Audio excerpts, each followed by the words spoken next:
All right, all right, all right. Happy Wednesday, everyone's Coach Tony here. I'm here with Magoosh. Magoosh invited me back. You guys asked, they asked, and now let's make it happen. The next 90 minutes ish or so is gonna be wild. It's gonna be epic, right? If you guys are here, say here, so I know you guys are here. So I make sure this new software I'm using is working. So I'm just gonna hang out for like a minute or so, making sure all is good.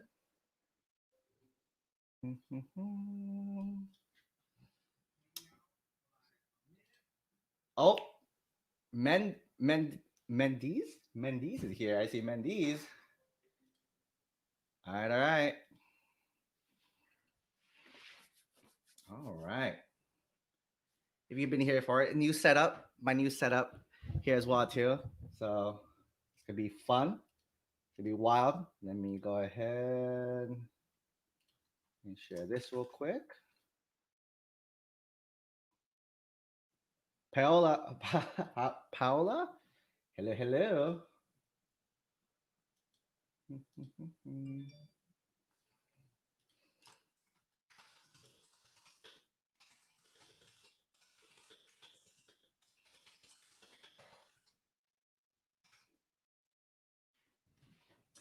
All right. First off, thank you everyone. Thank you Magoosh first for inviting me back. Right, Magoosh is amazing. I think a big reason why we keep connecting, we keep doing work together. Is you see, like a lot of the mission and values of Magoosh is the kind of the mission and values that I hold as well too. So I'm super excited to work with them. Pa Pallavi, welcome, welcome. Hello, hello. Let me see who else is here now. Habiba, what's up? And you guys are here. Say hello in the comments. Right? Say hello in the comments. If you have any questions, also, this is a free flowing thing. If you have any questions, just drop your questions as well too. Let's make it fun. Fun today. Brina, welcome, welcome. Hello, Brina. Hello, Michelle. Super fun. All right. Hello, Othelia. What a cool name.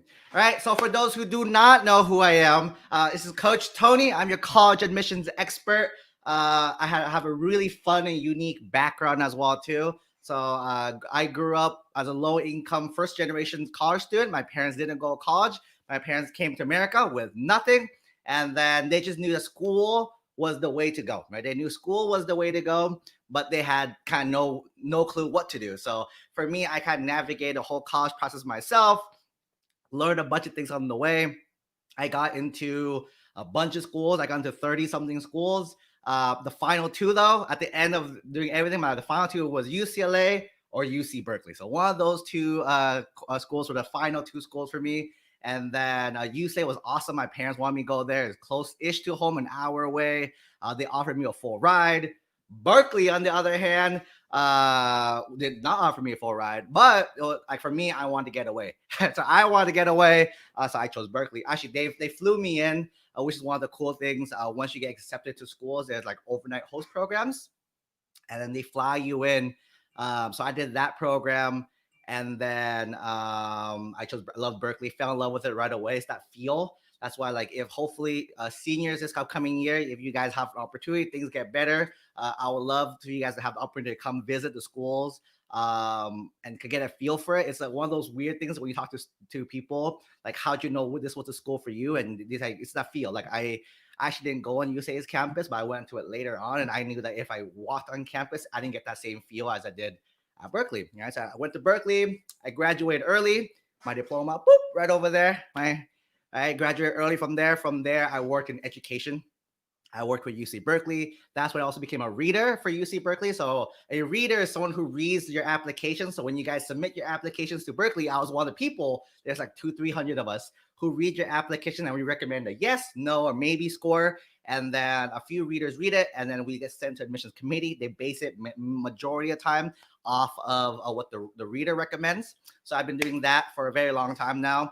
I worked at Berkeley. I worked a little bit at all the other top schools, Stanford, USC, a few schools in the East Coast. I worked at UCLA. And after that, I kind of came closer to home. I started my own high school. I was one of the founding team for a high school in our area.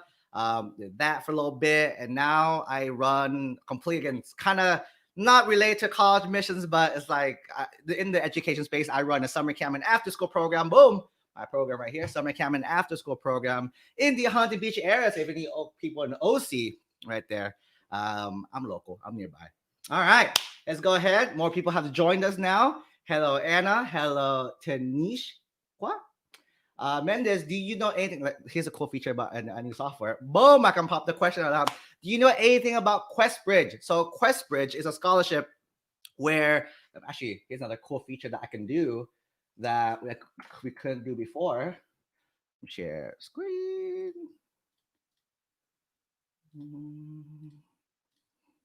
Check that out. All right, so with QuestBridge over here. With QuestBridge, right, it's a scholarship opportunity for seniors, right? So there's a junior version and a senior version. So with the senior version, it's something called the College Match, or National College Match, right? So you see these schools, there's like 43 schools, I believe 42, 43 schools that you apply to QuestBridge, and if you are a finalist, you get to apply to these schools. They cover all the costs, and if you get into the schools, completely full ride. So QuestBridge is an amazing scholarship. It's open. It's open. When's the deadline? How to apply? Deadline is September 29th. So you guys got like a week and a half ish to go as well too. So definitely I recommend it for juniors, current juniors right now. In the springtime, look into their college prep scholars program.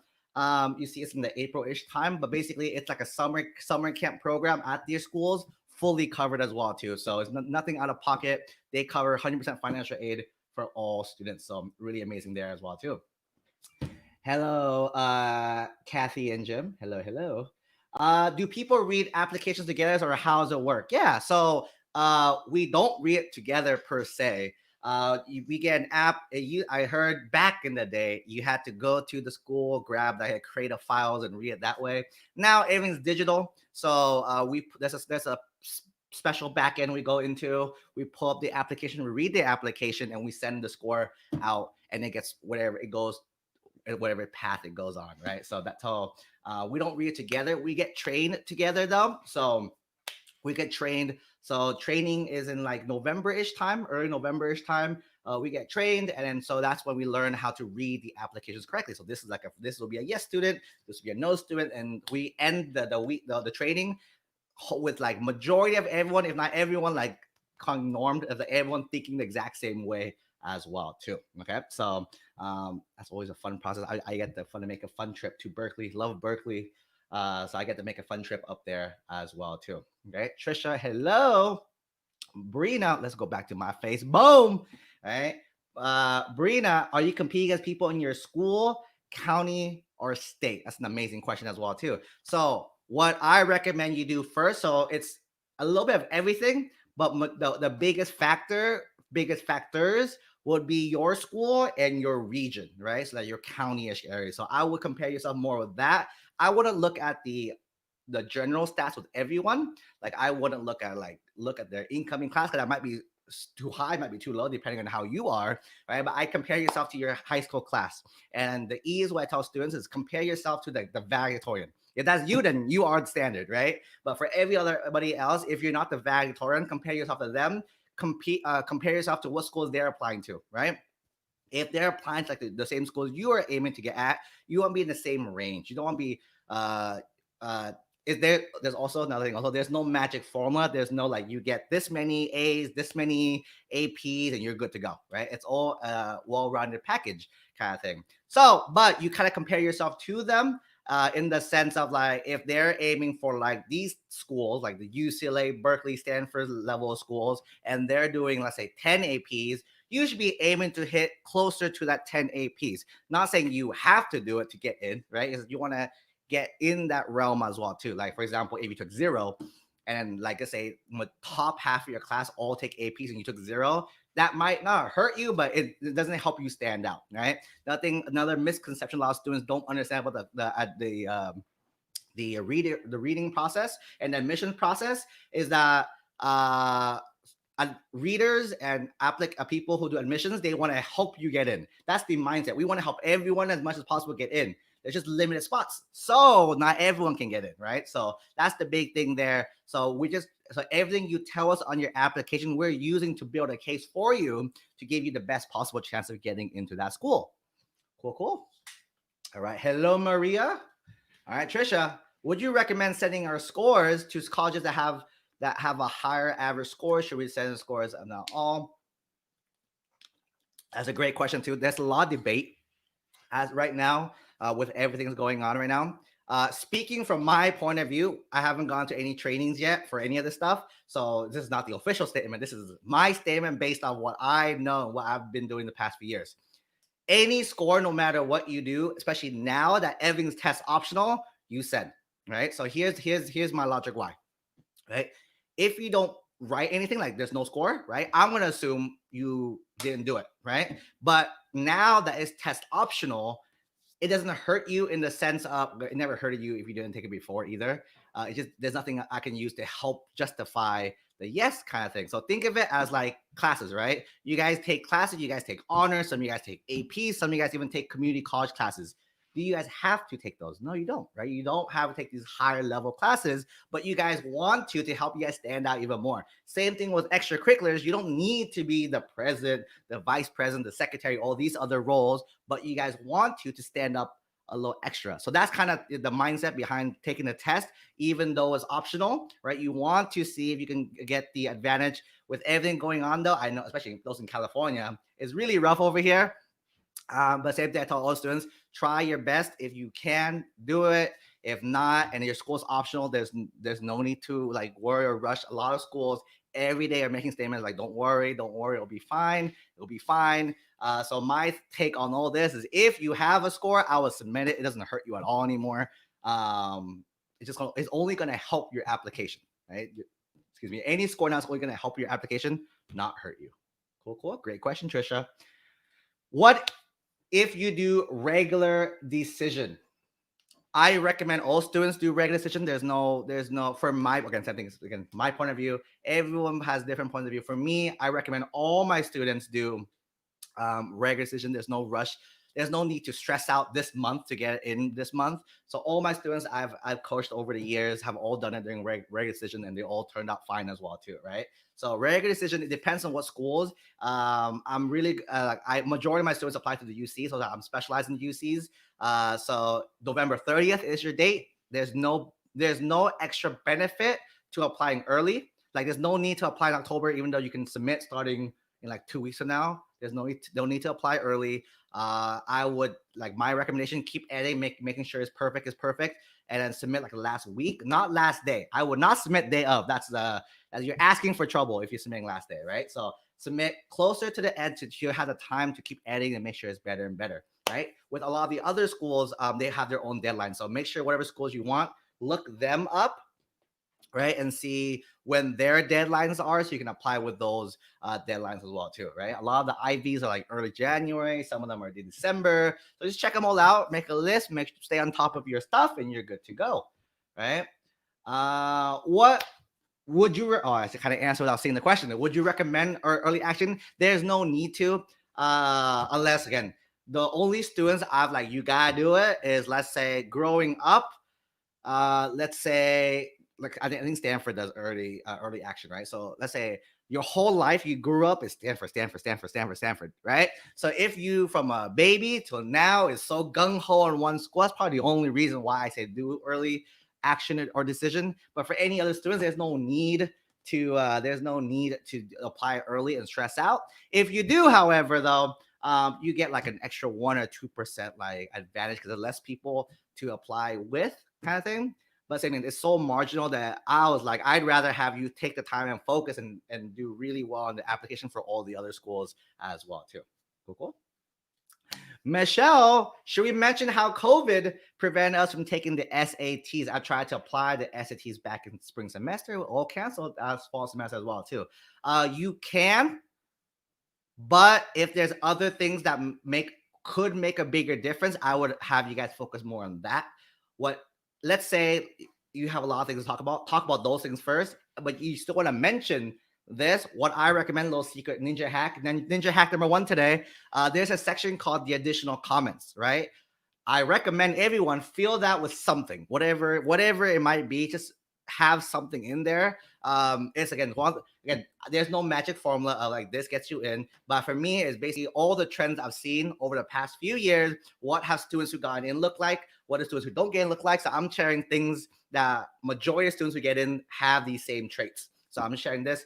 If it helps you, it helps you. If it doesn't help you, then it doesn't help you, right? But you always want to fill in. This is a perfect example of, let's say you filled everything else, but you still want to mention, hey, I tried the March testing, the June testing, the September, the October, but it keeps canceling on me, right? I would mention it there. I would mention additional comments. Hey, I tried, I registered for the March, it got canceled. Boom, boom. I'm trying my best, but life happens and we can't register, right? You're not making excuses. You're giving context. And that's the biggest lesson about the application. You want to give as much context as possible to the reader so they understand who you are. If you don't tell them something, we have to assume, and the readers are really bad at assuming. We can't assume anything on the application. So there's certain things that like you have to mention for us to understand how life is for you, right? Like for example, here's an easy example.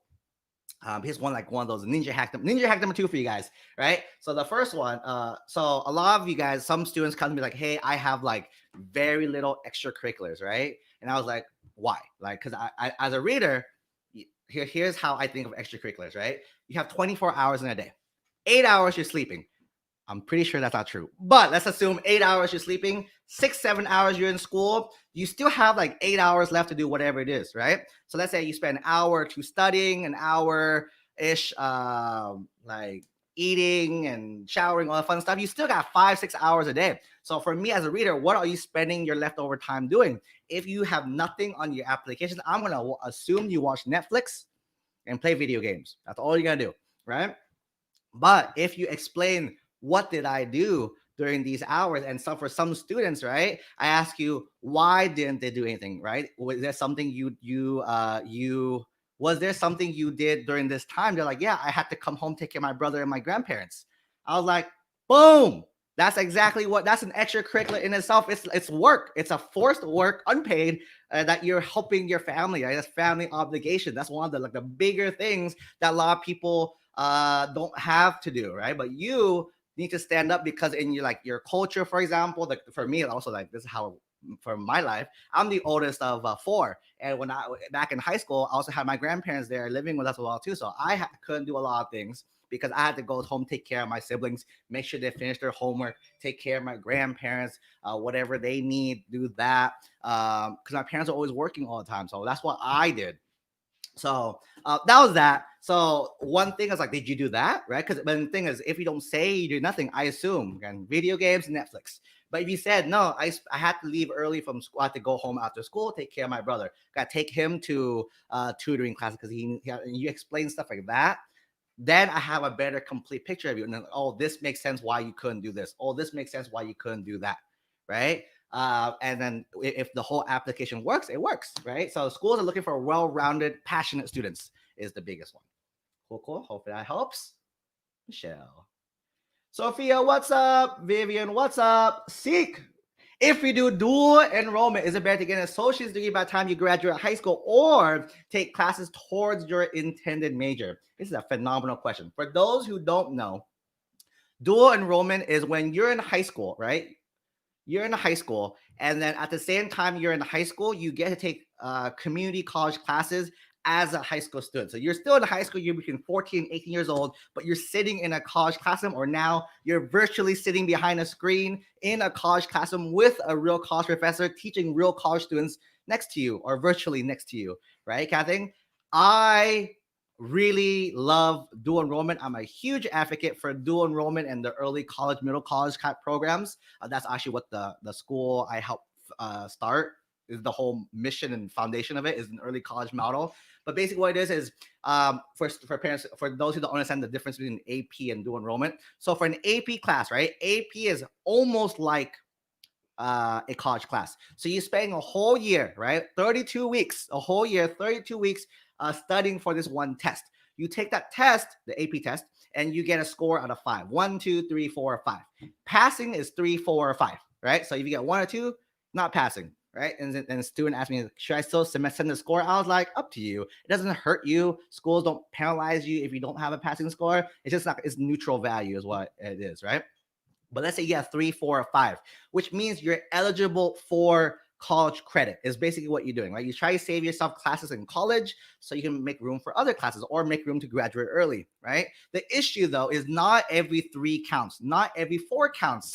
For some schools and some classes, you might have to get a 5 or you might have to get a 4, right? So it depends there. So it's one of those what ifs. You study hard to get a chance at something, and if it doesn't count, you still got to take that class one more time in college. Versus you dual enroll. When you dual enroll, you're taking the college class itself, right? For those of you guys in California, you are looking to take classes I recommend from iGetsy. iGetsy is the intersegmental general education transfer curriculum, guys. Where's that? Boom.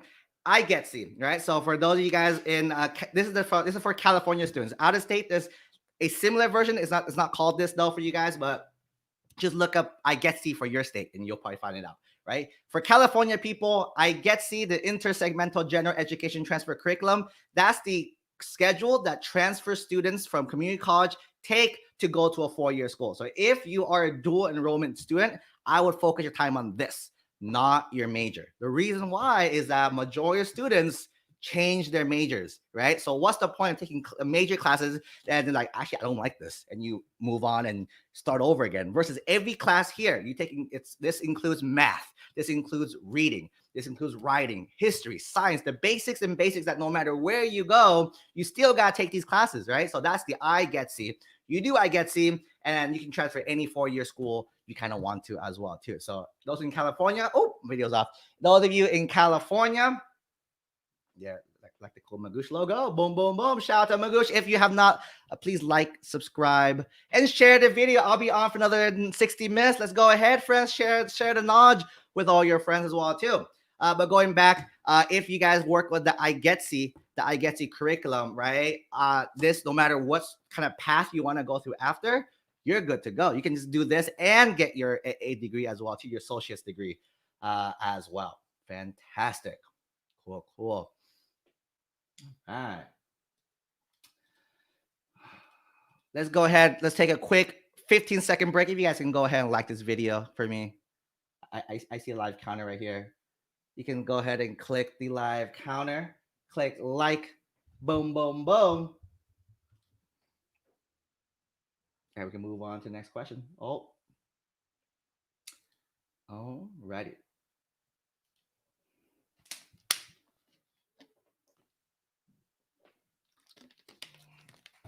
Thank you for the likes, friends. I'm seeing you guys liking this. Fantastic. Moving on. How does Common App work, Skylar? And how do we apply using that? All right. So with every college you guys are applying to, you're either applying through one of the types of applications there are, right? So some schools have a school specific one. So let's say whatever the University of XYZ, right? They might have their own application that you can't use anything else, and you have to use their application to do whatever it is. That's option 1, right? Very, very, very few schools do that. It's more like the smaller ones do that. Not many. The next biggest group, the next big group is the Common App group. So schools like most of the common ones you guys think about every day, Stanford, Harvard, Yale, all these big schools, and a lot of other schools, like I think there's a few hundred schools. You can apply through the Common application, right? So you can use the Common application. You use the application to apply to all these schools, right? So with the Common application, it asks you for the GPA or your grades. It asks you for your test scores if you have any. It asks you for extracurricular activities. And then there's one essay question, right? So for the Common App, there's one essay question that will send to every school that you apply to, right? You get 650 words, there's 7 prompts. There's 7 prompts to do. You pick one, whichever one. There's no preference. There's no like you should do this, you shouldn't do that. I do not recommend number 7 though. It's very hard. The reason why it's very hard to stand out with number 7, so I wouldn't do number 7. But you can do whatever you guys want, right? 1 through 7, pick one of the prompts, 650 words, and you write that. It gets sent to all the schools. And as you add schools, like let's say I want to go to Stanford, I want to go to USC, right? These two schools are on the Common App. Each school will have their own specific extra questions or extra essays as well too, right? So that's that. With so that's basically it. So and each one you add more and more off of that as well too, right? So Common App. So what I will do is first, before even doing all this app stuff, look at what schools you guys want to apply to, right? Look what schools you guys want to go to, and once you figure out what schools you guys want to go to, then look up what application does my school use, right? A lot of the state schools. So if you guys are now talking to state school students, UCs, those are University of Texas, University of Florida, all these like state schools, there's probably a state website. Like the UCs, it's a UC application for all the UCs, right? I'm sure in I know SUNY in New York. I was talking to a student the other day. SUNY, there's one app for all the SUNY schools in New York as well too. So all the state-specific schools, there's already one application for all the states at once, right? There's the Common App and there's the Coalition application. That's a newer one. The Coalition one has a few different essay topics as well too, but very same concept, right? So my advice on that is look at all the schools, look at what applications you need, right? If every school can be applied through Common App, use Common App. If every app can be applied through Coalition App, use the Coalition App. If it's like half and half, then you gotta do half and half. But you try to do as least work as possible so you can spend majority of time working on what the essays themselves. Does that make sense? Skylar, if you have any follow-ups, feel free fill up the comments with more questions, friends. Thank you for the amazing questions.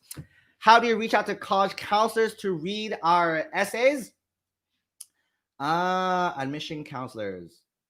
I'm an admission counselor, kind of, somewhat, not really. Or yes, I am. I have a free, I think I asked permission from Magoosh already, so I hope they're cool with this. I have a free coaching group I just started this past week, 2 weeks ago, right? It's amazing. It's growing. It's an online community for high school students. They're helping each other out with questions. I jump in, I help out with questions as well too. It's really amazing. I'll give you guys a quick tour real fast. Let me see. I can quick tour. So I have a group, right? Free coaching group. I said I'm going live on YouTube, right? Students introduce each other. They're asking for help, right? They're asking for help. They were talking about GPAs this morning, right? I'm giving my 2 cents. Asking me requests, right? I'm bringing my friend. She's a UCLA grad, and she's a med student. She's actually graduating soon at Tulane, so she's coming in to do like a Q&A session with our students this Sunday as well too. So I'm super pumped for that. Students can ask questions on college admissions, money masteries, like making money, professional development, interviews, interviewing skills, resume skills. We have a book club, so those of you guys who love to read, you're gonna love our book of the month club. It's a virtual club, so you don't have to like physically be here as well too. It's awesome. I have a scholarship directory here. I post scholarships for all the students. We talk about financial aid. We talk about random stuff. We share wins, right? Because we rise together as well too. And our test prep. Shout out to Magoosh again. Shout out to Magoosh. They'll be partnering up with us for our test prep program. So I'm super, super pumped with that as well too. So if you guys are interested, boom, back to me. If you guys are interested, there's a link right now called The Unfair Advantage. You can go to coachtonylee.co/join. Go in there. You can say hi. People there are amazing. coachtonylee.co/join.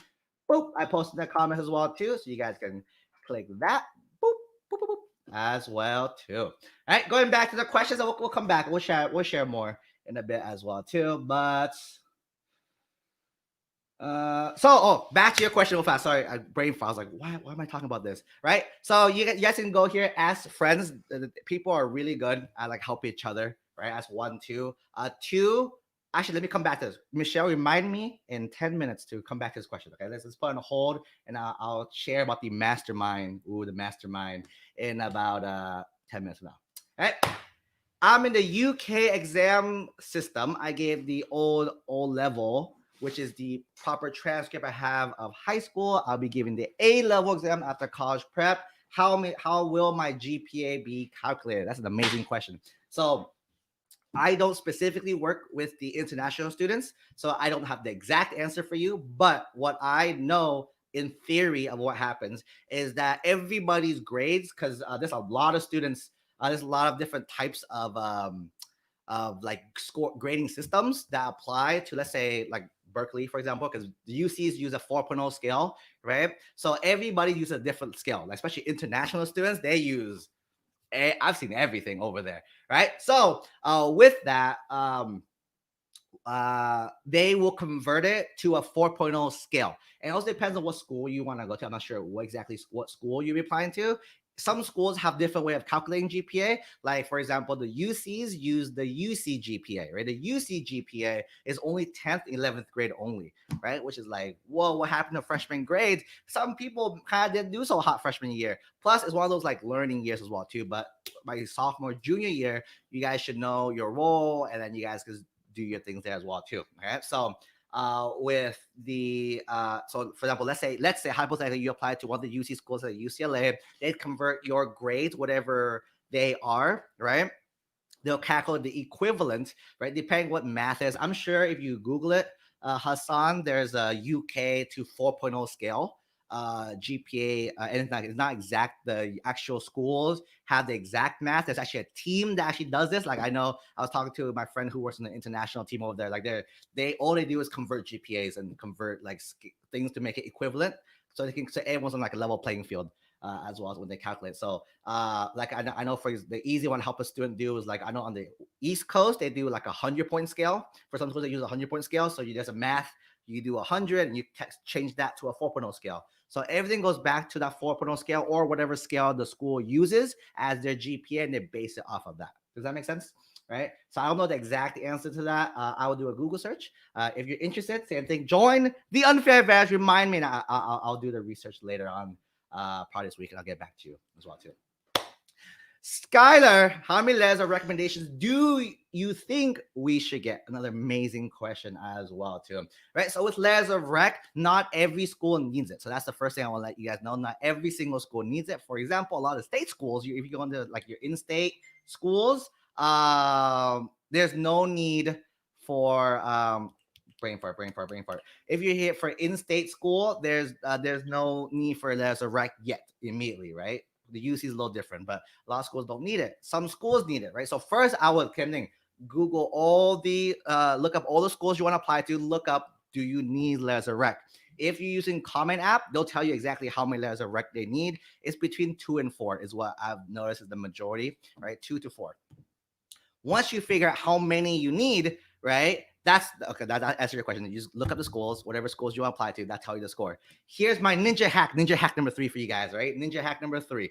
Right before I do ninja hack number 3, if you guys have not subscribed to the Magoosh YouTube channel, go ahead right here. Boom, under here, yeah, click subscribe, right? Magoosh is amazing for test prep, for all your test prep needs, and they get to bring me back. The more you guys engage here, the more I get to come back and hang out with you guys more. But real quick, 10-second break. Click the subscribe. I'm gonna stare awkwardly for 2 seconds. 1 second. Ninja hack number 3 for you guys, right? Ninja hack number 3 to get a really good letter of rec, because with the UCs, you don't get letters of rec until you get a supplemental application. And the only students who get these supplemental applications are students who are on that maybe, right? So you usually get December, January time. So if you don't get anything, it's good or bad. It's one of those like you never know, because it might be you're in the yes pile or in the no pile. You don't know which one you're in, but in the maybe pile, like a group of, and also a group, not all maybes, a group in the maybe pile, they get a supplemental application, right? So with the supplemental application, they'll ask you a few more questions, and the opportunity to do letters of rec. So I've been able to be a reader for students who submit letters of rec, and based on my experience, here's my like ninja hack number 3. When you guys, so now, right? So right now, let's say you need like 2 through 2, 3, or 4, right? I would ask all of them right now. I would ask your teachers, your counselors, your coaches, anyone who you want, ask for permission now. I do not like it. Students, me, and I'm sure teachers don't like it. Like when you tell them, hey, this letter is due in a week, can you do it for me, right? They'll probably do it because they care about you, but it won't be amazing, right? So I will give them a really heads up. I'll be like, hey, so and so, hey, Mr. Hi, Mrs. Hi, Miss. Hey, Coach so and so. I'm applying to these schools. They're going to ask for a letter of rec. I will love it if you can help me write a letter of recommendation on my behalf, on your behalf, kind of thing, right? And then you ask, would that be okay? And they'll say yes, no. Hopefully they say yes. But if they say no, then move on, pick someone else. But hopefully all is yes. And then you tell them, cool, let me send you more information later, right? Because you don't have much right now, right? So let's say later happens, and then when do you actually send them? You send them the request after you finish your application, right? Because law letters of rec aren't due the same day as your application. They're usually due like a month after or 2 weeks after, 2 weeks out. But I would give your person like a month, a good month to write it. So before the 1 month mark, I will tell Mr., Mrs., Coach, whoever, can you write that rec? Here's the information you need to know. And here's my application. Here's a ninja hack right here. You give them your application. You ask them, do not write anything that's already in the application, right? The reason why a lot of people who write letters of rec, I see them write, this student is really smart in school. This person is really active and blah, blah, right? But I look at the application. I see it have straight A's. I know they're smart. I see them involved in like 10 clubs. I know they're involved. So their letter of rec doesn't really help me in any way, right? Again, we assume everything is accurate and true, which means there's no need to justify that your app is correct. We trust you.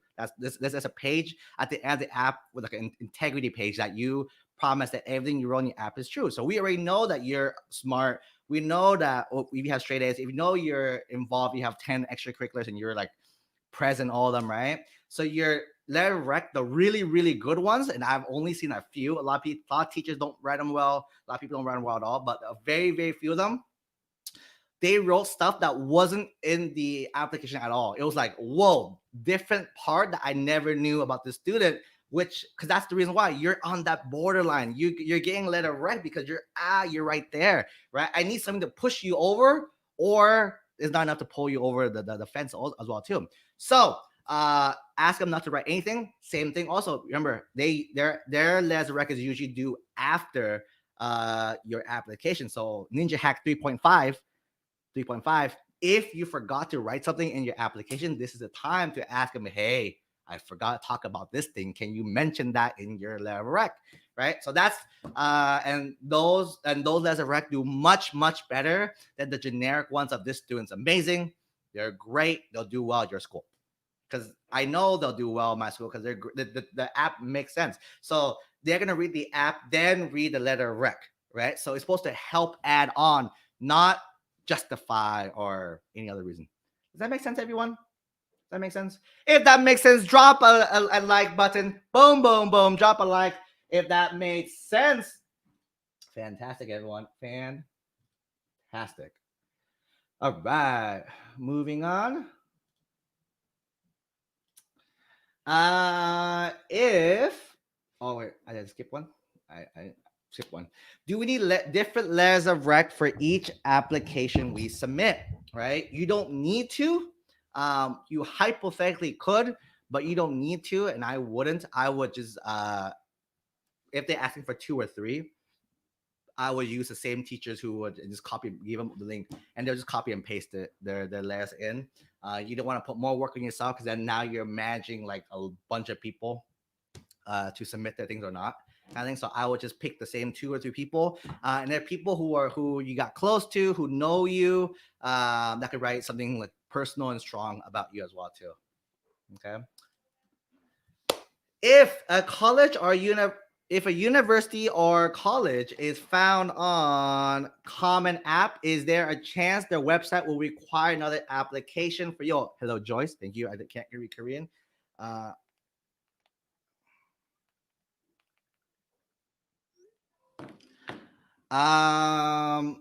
Brain fart. No. So if the application is on the Common App, you apply everything through the Common App. The only extra application might be their supplemental application, which means they'll ask like additional. Actually, let me pull it up. Might as well. We are here live. I'm show you guys what I mean from that.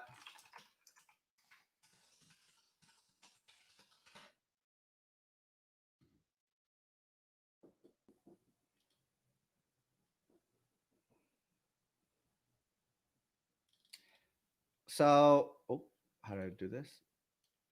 Share screen. All right. So on the when you open up the common application over here, right? Under the colleges, you add all the colleges. So these are sample colleges that I'm adding onto my schedule, right? When you go in, it'll tell you exactly what you need as well too. You might need, for example, they need your counselor letter of rec. You need 2 teacher letter of recs. Mid-year report, meaning your first semester senior grades, your final grades as well too. Test, this school is test optional, so you don't have to submit your scores, right?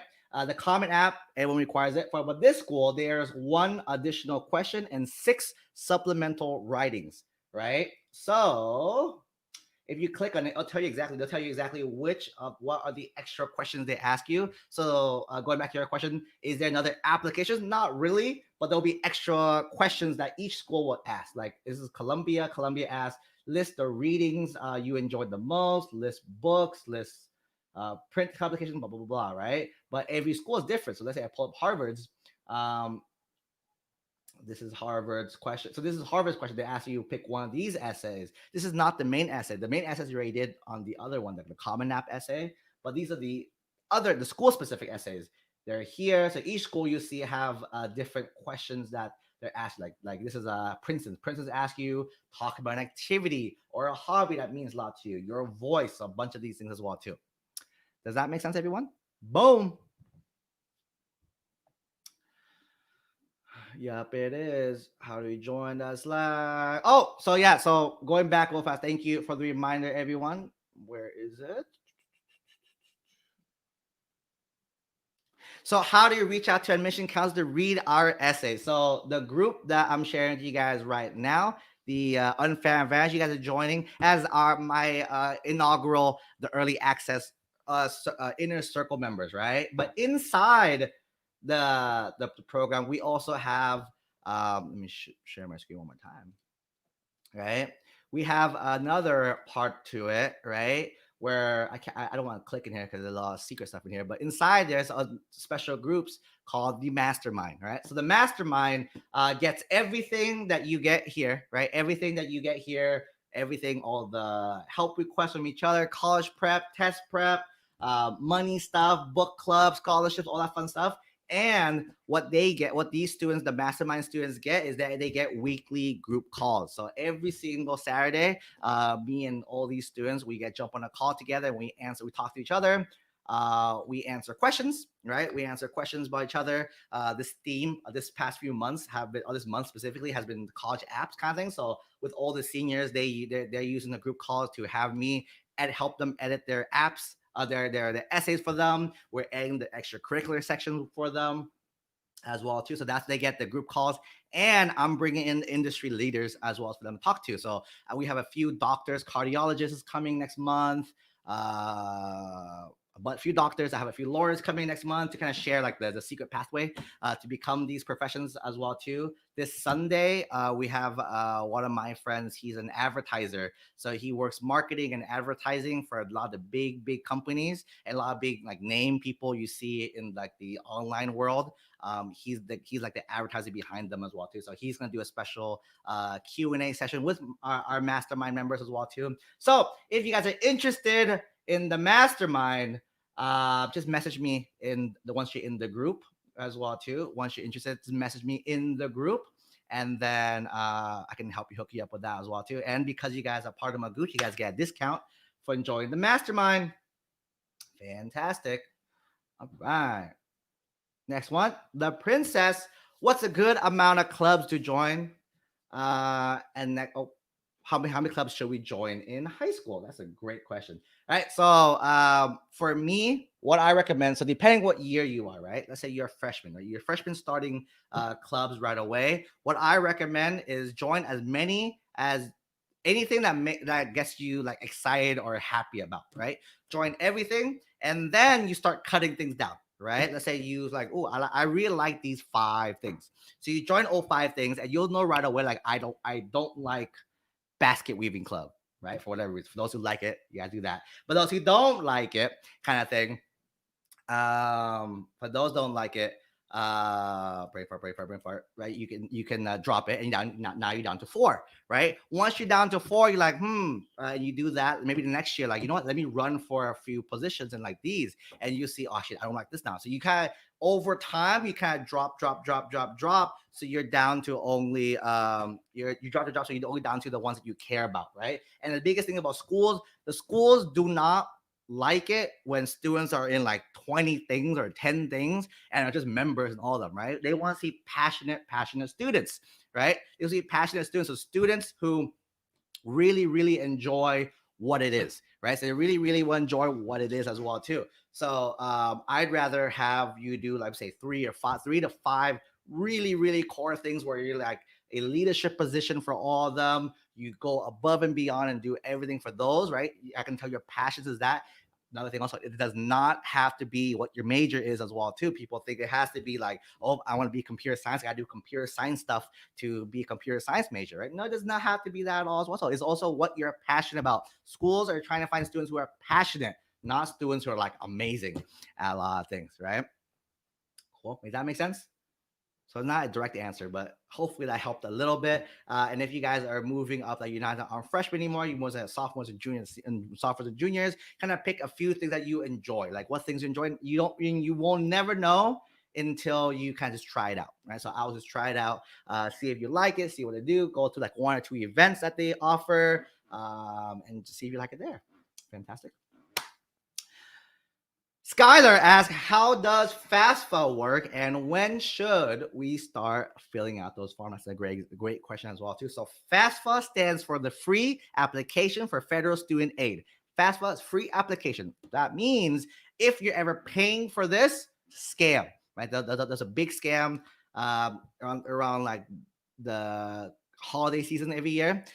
So make sure you're not paying for this. It should be completely free, right? So free application for federal student aid, right? Meaning FAFSA is just the application, right? So when you guys submit FAFSA, what it is mainly asking for like taxes from your parents and from you if you start working already, right?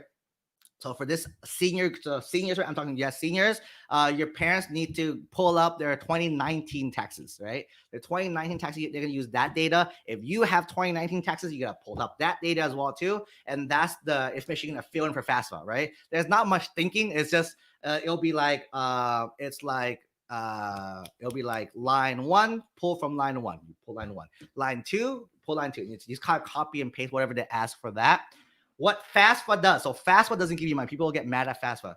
FAFSA takes the application, they take it, and on the last page, you tell them, I'm applying to these schools.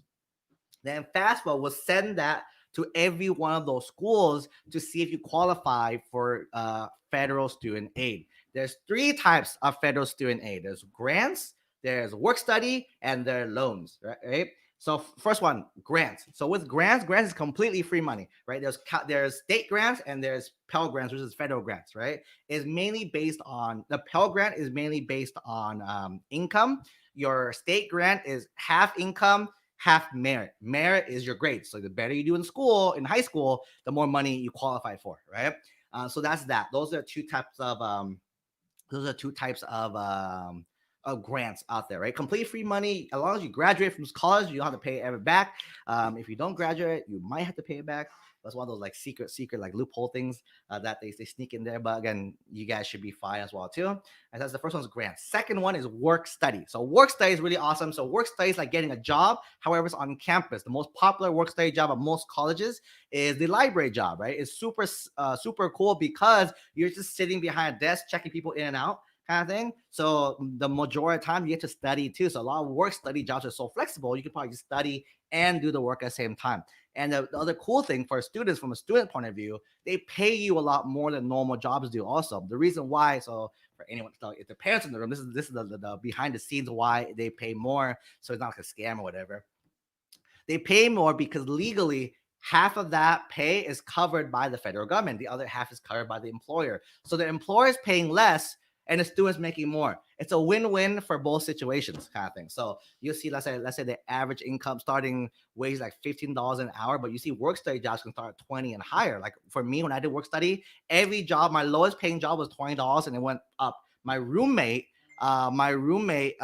his jobs are always between $30 and $60 an hour as well too. So lots and lots of money for the work study job. All right, so that's that. Brain fart. Work study. Loans. Number 3 is loans, right? So with loans, there are 2 types of loans. So everyone be aware, there's subsidized loans and there's unsubsidized loans, right? So loans is once you borrow money, there's interest, means you have to pay back. Like the loans, you borrow money, you have to pay it back, but you pay it back with interest, extra money on top of it, right? With a subsidized loan, when you borrow, and with both of these loans and student loans in general, you don't have to pay it back until 6 months after you graduate. So right now, freshmen's are gonna be 21, 22, 22, 23, 23, 24, 25, 26. You won't, so you guys will be graduating class of 2026.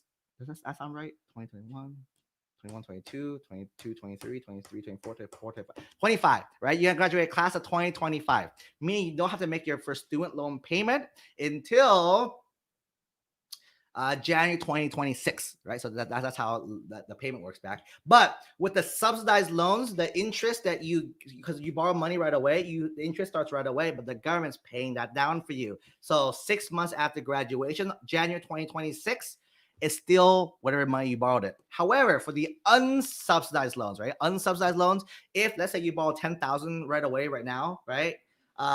Interest starts right away. So by the time 6 months after graduation, it won't be 10,000 anymore. It'll probably be like 11,000 maybe, right? Depends on interest rate and all that fun math.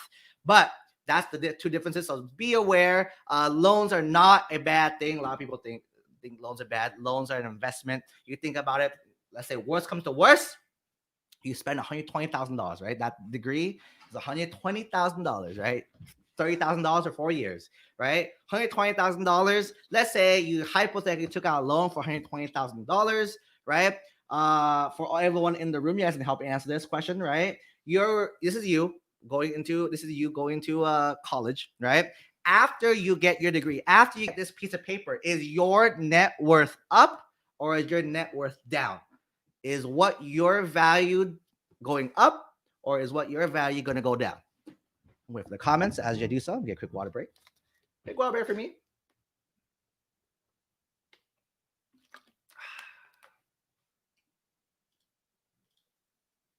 Up. Fantastic. So your net worth going to go up. Because your net worth going to go up, you'll be valued more. A lot of people, and because you're valued more, you can get a higher paying job to pay down this loan faster. Versus, let's say you take a loan to buy a car, right? The car's only going to depreciate, which means the car's value is going to go down. Versus you're investing the money in yourself, your value is going to go up as well too. Biggest lesson though, be smart about everything. Read all the fine print. Be aware of what you're getting into. Not all loans are good loans, but loans, if you put it in the perspective of an investment in yourself, it's going to pay off many, many times. So that's the process. And the second part of your question, skip second part.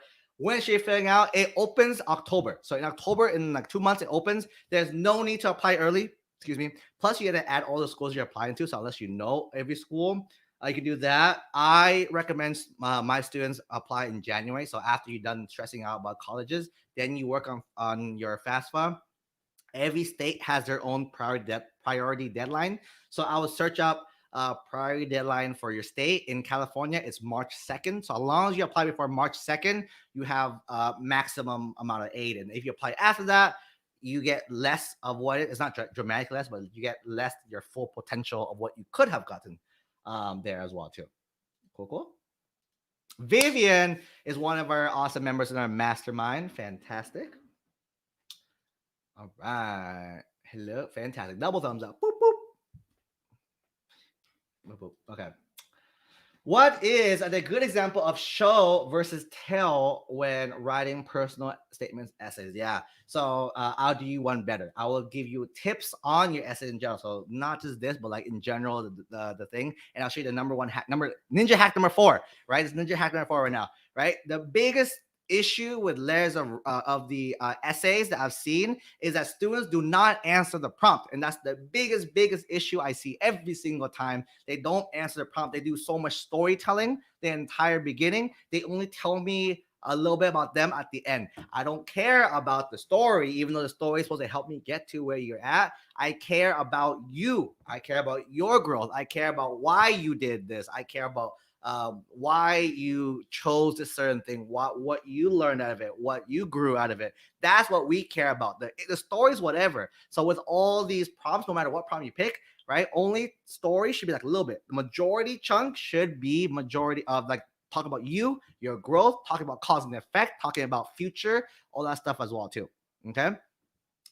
With that said, another ninja hack number 5. Ninja hack number 5: do not talk about the same topic twice. I highly do not recommend. Let's say you love volleyball, right? Volleyball is your life, right? I do not recommend you talk about volleyball in prompt 1. I do not. I'm writing volleyball in prompt 2, right? If you can, do 4 different things about yourself, right? So here's a little activity I had my students do around this time. So seniors, this is for you, maybe for you guys. Juniors, freshmen, sophomores, this activity you can do, but it won't matter because your life hasn't, like your high school life hasn't lived yet, so it won't be accurate. But for seniors right now, for seniors watching and watching replay, what's up? If you watching replay and watching live, real quick, boop, drop a subscribe. I don't know, subscribe here to Magoosh content, and maybe they can bring me back next time as well too. Brain fart. Ninja hack. Oh, the activity, right? Seniors right now, what you guys want to do is write down 4 to 5 things that define your high school yourself, like define you as you right now that happened in high school, right? So think of activities you have done. Think of events in your life that have done. Think about people in your life. And so how I have my students think about it is, if I took this event away from you, or this activity away, this award, this identity, whatever this thing is from you, you wouldn't be the same person. You'd be someone completely different, right? So what are the 4 major things that shaped who you are, right? And put in order. Like, this is the most important thing, second most important thing, third and fourth, and in that order as well too, right? Once you figure out that list, these are the 4 prompts you're going to talk about in your UC prompt, right? And in your Common App, that first thing you put, that's the one essay you talk about, right? You don't look at the questions first. I tell all my students, don't look at the questions first. Pick the activities, the 4 things, then go back and pick the prompts that addresses these, right? That's the better thing. If not, you're going to make the mistake of talking about the same thing twice, which is not bad. But from a reader's point of view, unless it told me something completely different about yourself, which it rarely does, is why you're not sharing enough about yourself, right? So I want to learn more, right? So that's the biggest thing. Hopefully that helped some of you guys. Boom, boom, boom. Does the college admission officers take in account on class rank? If it's low, can it hurt? Does it take into account? We see it. So the schools see your rank. Does it affect too much? Not really. I don't recall a situation where the rank heavily affects something. It's just a gauge of what I should be expecting to look at. Does that make sense? Right? So like if your rank is super high, like a low number, I'm expecting in my head like a lot of A's, a lot of honors, stuff like that. If it's lower in my head, I'm expecting A's and B's and C's, some honors, stuff like that. Does that make sense? So that it sets us up for that, right? But then again, not every straight A student makes it to Berkeley. I've seen lots of B students and C students make it to Berkeley. But remember, the whole thing is being well-rounded, being good at everything, not just grades, not just activities, not just essays, everything together as the application, right? So it's not just about grades. Rank is majority all GPA. So if you got straight A's kind of thing, that's that's that. But there's other things as well too. So like for example, let's say your grades weren't that hot, right? So rank wise, you're kind of not low, but like you're lower, right? You said lower. However, with your free time, you discovered a cure for cancer, right? So boom, they couldn't have no time to focus on school because they were curing cancer, kind of thing. So stuff like that. So there's a lot of different things. There's a lot of different things you guys can think about for that as well too. So it's a well-rounded, not just grades and the only factors, a bunch of other factors as well too. Okay. Will we get in big trouble if you feel something wrong on the FAFSA? Not really get in trouble. Depends what you mean. Like, okay, here's a few examples. Let's say, okay, there's tools now that you can just import your IRS statements, your tax forms straight into things, and just so there's no thinking. You just click transfer, it transfers, and you click submit. It's very simple now, right? Oh, and update for every for parents and for students in the future. Moving on in the future as well too. Um, Going future as well too. This first year, you apply to a bunch of schools. You do FAFSA every single year you're in school, right? Every year you're in college, you fill out FAFSA as well too. So this is your first year. Next year, once you do it, you'll do it again, but you only add that one school you want to do. And it's much easier unless something dramatically changed in your life. You probably the same things. You click open FAFSA, looks right, edit, it change as well too. Okay, so that's that. Why did I bring this up? Oh, something wrong. So it's hard to mess up is one, and if it's wrong, they're gonna audit you. If it's like really off, they'll audit you and they'll check it out and just like, nope, it's not right, and they'll fix it for you as well too. So I yeah, it's pretty self-explanatory. It teaches you how to fill out everything. When worst comes to worst, you get audited. Same thing with college apps. Remember, same thing as the us on the we were talking about this earlier in the unfair advantage group of like how do colleges know that you're actually doing what you're saying you're doing, and it's all in the honor system, right? You're telling the truth. You sign an integrity agreement saying that you did all these things, right, and you got these grades. And then there's a small group that do get a random check, right? So not everyone, but there is a group that if you're one of the lucky few, they will call and verify your entire application as well too, right? So that's, again, not everyone gets to verify. You don't have time to verify every single person, but there is a selection process, a group that at random, I believe, gets an audit process of like auditing all your things. Same thing with FastFast, you get audited to make sure everything's good as well too. Okay. How should I boost my resume? I'm currently a junior. I'm 4 clubs. Don't have community service hours because of COVID. Yeah, for sure. So the big thing I've been pushing really hard the past few months. I pushed a bunch of my students early in March, and they're doing amazing now. Right? Time to think outside the box. Right? Winners don't make excuses. It's one of my mentors to tell me that all the time. Winners don't make excuses. They find solutions to everything, right? So you ran the problem that you can't do stuff because of COVID, right? You can't do stuff because of COVID, meaning a lot of traditional in-person stuff is closed, but you guys are here. You guys are watching me somehow on some device, right? A iPhone, an iPad, a computer, a tablet, laptop, Chromebook, whatever it is. You guys have access to technology. I'm sure you all have been in at least one Zoom room or Google Meet or web or video platform between March and now, right? What's stopping you from doing stuff like that virtually as well too, right? So with community service hours, I would just reach out. If the opportunities aren't there, you make your own opportunities. I would reach out to a bunch of nonprofits in your area, look up like local ones or things that you care about, and say, "Hi, I'm a high school student at XYZ high school kind of thing. I'm a junior right now. Um, I was supposed to do a bunch of these activities, but got canceled because of the world situation. But I'm really passionate about what you guys are doing. Is there anything I can do to help you guys virtually? Is there anything I can do from like right now, kind of thing?" And there's a lot of people who need help. A lot of nonprofits that need a lot of help with stuff, and the nonprofits give you guys service hours for these. So as I would do. So if you can't, there's no opportunities out there. I usually just talk and say, "Hey, you guys have anything?" And same thing. If you're gonna hear no from more than one spot, you keep trying, and eventually you'll find an answer for that as well too. Okay. Do you recommend an internship for juniors? Right. I would just do a Google search for junior internships, and then you're gonna find a solution there. right? A lot of people ask me, do you have this? I'm like, I post them. So those guys who follow my TikTok, well, if I mention my TikTok real fast, tiktok.com/Coach Tony. Oh, if you guys follow my TikTok, I post a bunch of stuff, a bunch of like virtual online opportunities, actually the past few months to for students as well as down there. Those who are there, thank you for my 1.1 million view on my video, my third most recent videos. Thank you for that.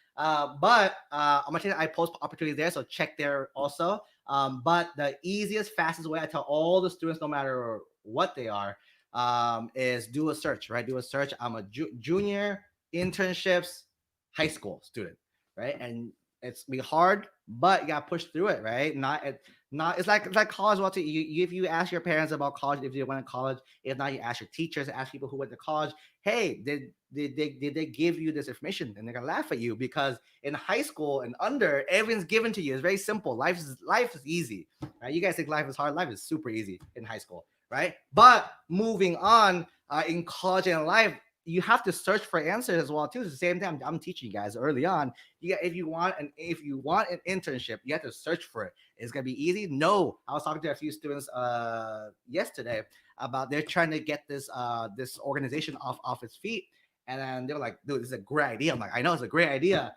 And then I was talking to them like, they got zero signups, and I was like, "They're like, why?" I'm like, "What did you do?" And they told me I just made an ask and I thought people would sign up. I made a page. I'm like, you can't expect things to be given to you. Same thing as a college process. They're not looking for just simple anything. You gotta search the answers, look for these answers as well too. All right, so I'll do a search, internship, juniors, high school student, and just search for a bunch of them. And it might be hard at first, but once you find one or two, that's all you need as well too. How does letters of recommendation work? Can it be sent from the application from our teachers? Hello, Trey. We answered a little earlier, but go ahead and reiterate the answer as well too. So letters of recommendation, they're from teachers or anyone else, right? Schools require 2 to 4-ish is what I've noticed. And you want to ask them for permission if they can do it. Yet they say yes, you send your application and tell them not to write this, and they write letter of rec. On the Common App side, there's a page for them to upload their letter of rec. Same thing for all the other apps. There's a place where you can email them, and there's a portal for the teacher, the counselor to like upload their letter of rec for you. You can do that. And yeah, that's basically it. So you usually write the teacher's email in the little box blurb, and that it sends the email. It sends the teacher an email saying, "Hey, this student Trang wants you to write their letter rec," and then they write letter rec, and that's it. That's usually how it is. Cool. Where can I find interns for high school? Interns or internships? I'm assuming internships, right? With internships, find high school for juniors. Google is probably the best search you can find for there. Another one is nonprofits. So one, do your own search. Two is look for nonprofit, make your own opportunities, right? Go nonprofits, look for you guys looking for interns. I'm ready. I have the skill set as well too. As that. Uh, Boom. Is it best to take the ACT next spring or in your senior year? So, fantastic question, Spin XO, right? So I recommend taking the ACT or SAT in the springtime of your junior year. That's the most optimal time to take it. So if you're a junior right now, just hang out, you can study. The PSAT is very important. So juniors and sophomores right now, the PSAT is in the October time. So during that time, during October time, you'll be taking your PSAT then. For juniors, your spring semester, so past January, so probably March-ish time. I will start studying in January for a March testing date, and then you're good to go. If you guys need a test prep company, Magoosh, boop, right over there. Boom, look at that. Magoosh is the go-to test resource prep. I'm gonna share this. Don't share with nobody. I'm gonna give you guys my coupon code. So if you guys are gonna go to Magoosh and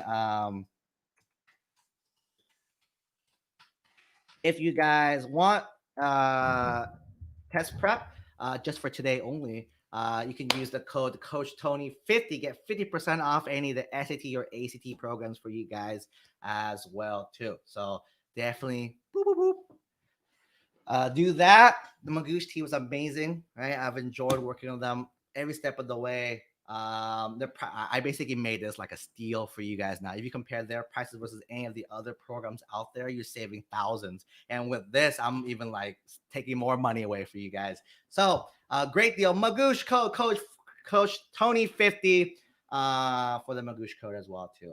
All right. So I'm taking the PSAT October 5th. Yeah, fantastic. Yeah, so take the PSAT, it gives you a guideline. Then you take the ACT or the SAT. My recommendation for this is take both, right? So my tip for all juniors, in your spring of junior, you want to take the SAT one time, the ACT one time. So take them both one time each, right? Once you take them each one time each, you'll like a test better or you'll do better on one test. Once you have that, then on the back end, on the summertime, during summertime, you're like, I did much better on the ACT.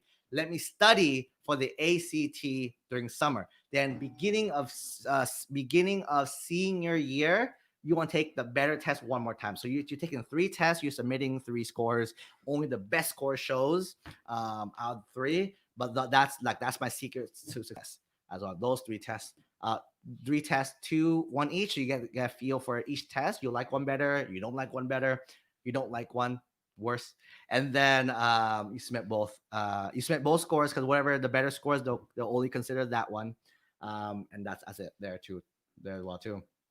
Maria, what about SAT subject test? An amazing question as well too. So the subject tests are complete optional. Back when I applied, probably when your parents applied as well too, these were required, right? But now they're completely optional, meaning it falls in the same category as everything else. If you do it, you just help stand yourself out even more, right? So the SAT subject test, there's a bunch of subject tests out there. I highly recommend if anyone here is doing AP tests, there's an equivalent SAT subject for every AP test. So like, let's say you're taking AP Bio, right? Take the SAT subject Bio. If you're taking AP US History, take the SAT subject US History test as well too. They're very the same, and a lot of the study guides reference like each other's books as like equivalent study schedules for both as well too. So I recommend taking both. If anyone here is applied to be an engineer, so engineers only, specifically engineers, you should highly consider taking the math level 2 subject test. The math level 2, not level 1. No one does level 1. Anyone in general, no matter what major, don't take level 1. Is useless. A level 2 only. I think it does pre-calc, maybe calc, but up to pre-calc, I'm pretty sure. Math level 2 subject test. Actually, I think there is calc. It might be calc, right? Subject test as well too. I highly recommend that. That's actually one of the things that schools are actually looking for in students, but a lot of students don't know that's a requirement. So it's that. Do you recommend taking a subject in a language you are native? Yeah. Why not? It's an awesome score, right? You might get a free 800. It's out of 800 points. A free 800 or a really high score, like over 650 is like a high score already. Like a high score, and you're good to go as well too. So I definitely do that. And sometimes subject tests can count for certain requirements as well too. So 100% yes. Are they required? I said no, they're not required. I don't believe any school hasn't required. So you should be good. But again, it only helps you, does not hurt you. Do colleges look more at the AP exam? They look at the whole application in general. So everything in general is they look at the grades, they look at the test scores. It's optional now, but they look at test scores, look at the extracurricular section, they look at the essays, look at the additional comments, anything else in the application. If there's letters of rec, they look at letters of rec. They look at everything there as well too. So AP exams are great. They're honors level classes, so you want to take the most rigorous classes you can. That's part of the things you're looking for, rigor. So definitely focus on that as well too. All right. Ooh, you guys are having amazing questions today, guys. Amazing questions. All right. It looks like I'm running low on time, though. I'm running low on time. If anyone has any last minute questions, and go ahead and let me know. Last minute questions. Real quick, I have my coupon code. You want to write it down. It expires today. Coach Tony 50 saves you 50% off any of the Magoosh programs. right? Magoosh is amazing. You guys get access to, for those who don't know, you guys get access to a bunch of lesson videos on all the topics covered on the SAT or ACT. There's over 1,200 practice problems you can do. If you have questions with any problem, there's chat support and there's email support for any and all questions on the test. So if you're stuck anywhere, you can just ask for help, and the email team and the chat team are amazing, super friendly, super fast, super amazing as well too. So if you want a super steal today, Coach Tony 50 for 50% off expires today. And those of you guys who haven't joined yet, the unfair advantage, I saw like 5 people just joined from there. So welcome to you guys as well too. Welcome to you guys. It's Unfair Advantage is my little coaching community. It's my free coaching community. Definitely join that program. And a quick shout out to Magoosh for hosting this amazing Q&A. I think it was if you're enjoying the Q&A, definitely drop a like. Where's the like? We're here. Boop. Drop a like button over here. If you haven't subscribed yet, drop a subscribe. Maybe they'll get to bring it back if you guys subscribe and like this video as well too, and we can do another one of these speed rounds as well. All right. Skylar, how many colleges do you recommend applying to? It's all on you. There's no set number, is what I've noticed. And for me, I tell students apply as many as you want. Just know this might change your number right now. Schools cost money to apply to, so not applying to colleges is not free, right? So every school you apply to has a price, right? So each UC has a price, each Cal State has a price, each private school has a price, right? So every school you apply to has a price. So that might affect your decision one or the other. But good news though, if you guys are, if anyone here is low income or you qualify for free reduced lunch, you get to apply to 4 UCs for free, 4 Cal States for free as well too. So if you're from California, 4 free UCs, 4 free Cal States as well too.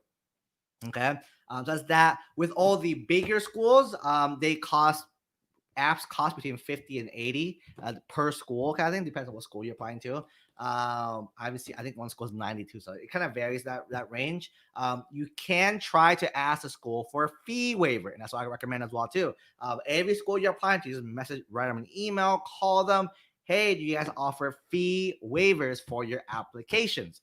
A lot actually say yes. A lot of you guys don't know that, so I will definitely reach out through email, through phone calls, just ask, hey, do you guys offer a fee waiver for the application fee? Right. So that's the big one there. So in terms of how many apply to, is how many you can afford, right? Just know that every school that you apply to, you have to pay the application fee. You have to pay the test sending fee as well too. So for every SAT or ACT or score you take, sending the scores, if you don't do it early enough, you have to pay per school, right? So that's another cost there. FAFSA is free, right? Doing FAFSA is free. Sending to school is free. However, some schools like Harvard, Stanford does this. A bunch of Ivy Leagues, the big schools, they have you apply through something called the CSS profile. The CSS profile is an additional financial document on top of financial aid. So you do on top of FAFSA. So you do FAFSA and the CSS profile. They send both to each school. The CSS profile might cost you money as well too, depending on how things are, right? It might be $12 to $15 per application per school that you're applying to. So that's definitely something to keep in mind as well too. So that's that. Fantastic. I'm a senior. I won't take the SAT subject test, but I'm going to take the SAT. What could I do in that case? So there's not a lot of subject tests. So there's like not a lot of subject test dates. There's 2 I know. There's one in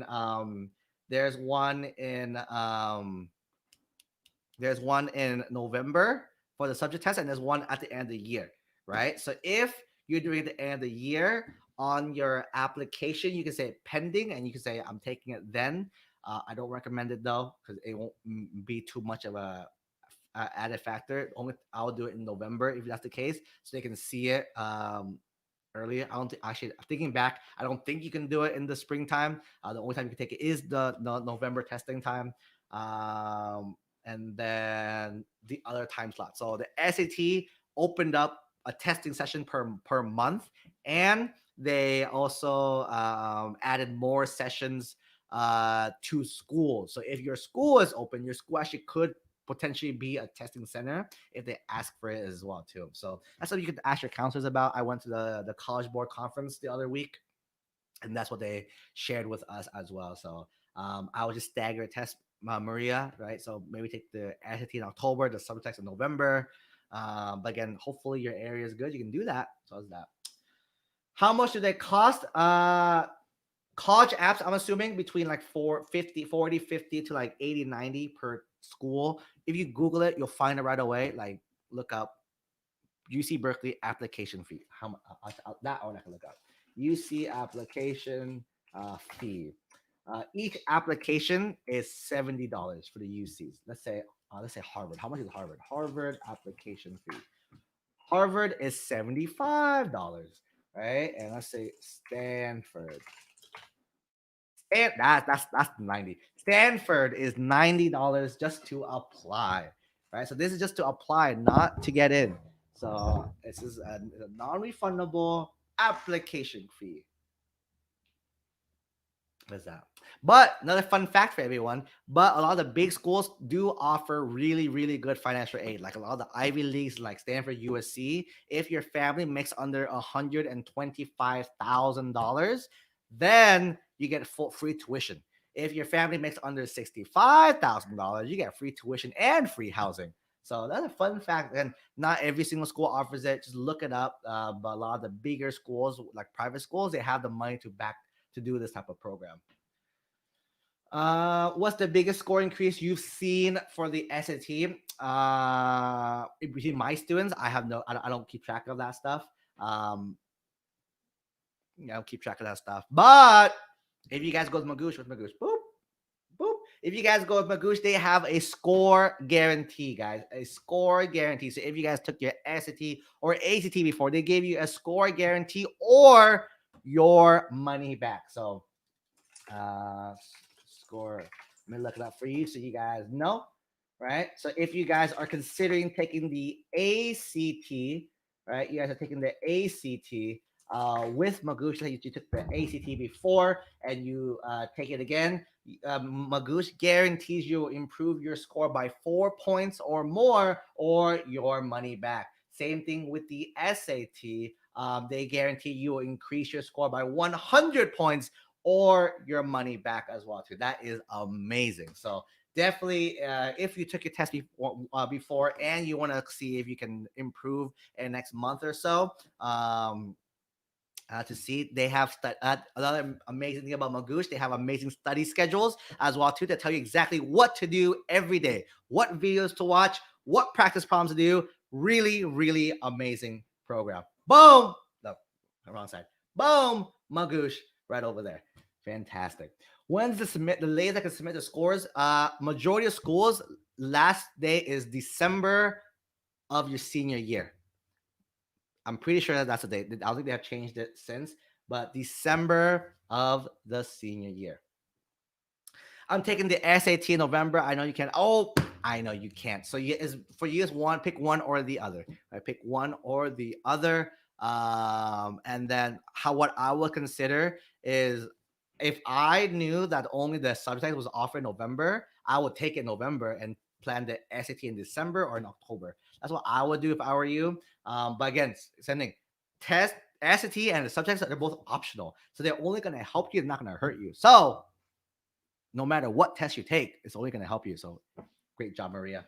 All right, I'm down to the final few moments. If anyone have any last minute questions, burning desires, any comments, questions, concerns, drop them now before we have to head out. Before I head out, that closes down. A few quick reminders. Don't forget to where's the like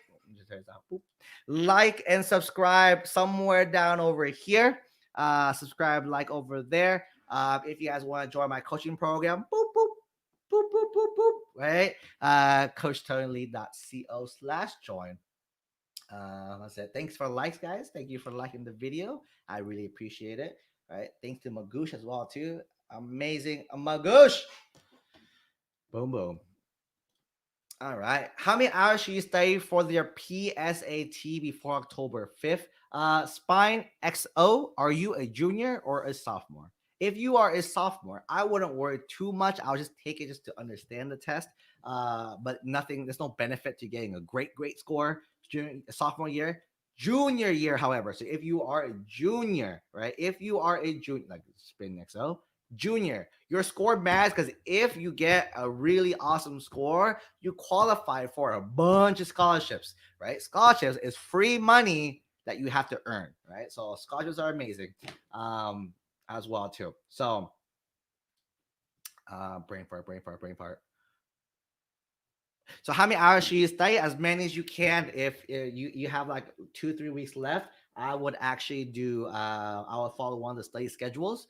I would look up if you have time Magoosh. If you want to do Magoosh right now, right? Study because the PST is based off the SAT as well. So I would definitely study off the SAT program. Hopefully that helps as well too. Okay. Since the UCs do test optional, all of my 5 SE tests are canceled. Is it better to take a subject by December and submit it? If any score, great. So either the regular SAT or the subject test as well too. Any score it works. So again, anything is amazing, right? So any score works for this year. What score do you need? That's another great question as well too. So this year, because optional, any score is good. Any score is better than no score. Think about that, right? So that's that. In a normal year, so let's say next year things go back to perfectly normal, and then so I'm talking juniors and under right now, right? Juniors and under, things go perfectly normal, everything's back to normal. What you want to look at is you want to score within the median of the incoming class. So look at what the incoming class is scoring. You want to be in that range, right? That's what you want to do. Oh, for the PSAT, I don't exactly know. I think that 99th percentile are somewhere near the top. It's one of those like near top scores. You can look it up. If you want to look it up, it's called the National Merit Scholars. There you go. Look up the National Merit Scholars, and then you guys should be able to find more information about the scholarships that you can apply for. It's a bunch of scholarships for the PSAT as well too. Alrighty. Cool. And I think that's all the time I have left for today. Same thing. So if you guys want to, I would appreciate you guys to like and subscribe to the Magoosh channel right here. If you guys want to see me back, let them know in the comments so they can invite me back. Shout out to Magoosh. Boom. My homies are Magoosh. Thank you to everyone who's behind the scenes right now making this happen. Or Magoosh friend Milton and all the amazing Magoosh team helping put this event together. I just came in and talked. It was super fun. I just came in and talked. Great ever. If you want to join my coaching program as well too, boom, where is it? Coach Tony Lee, coachtonylee.co/join. If you want to join the mastermind, just message me inside there. I'll give you the link to the mastermind. Let me know you came from Magoosh. I'll give you guys a coupon code for the mastermind as well too. I'll let you know it's super cheap. It's not even 3 figures. It's only 2 figures, right? And so it's that. So that is that. I said, if you want to contact me through here, it's probably the best way to contact me now, right? Go here. You can have direct access to me anytime you need. And that's it, right? Hopefully everyone has an amazing rest of your Wednesday. Like, subscribe, and I'll see everyone virtually soon. Bye, everyone.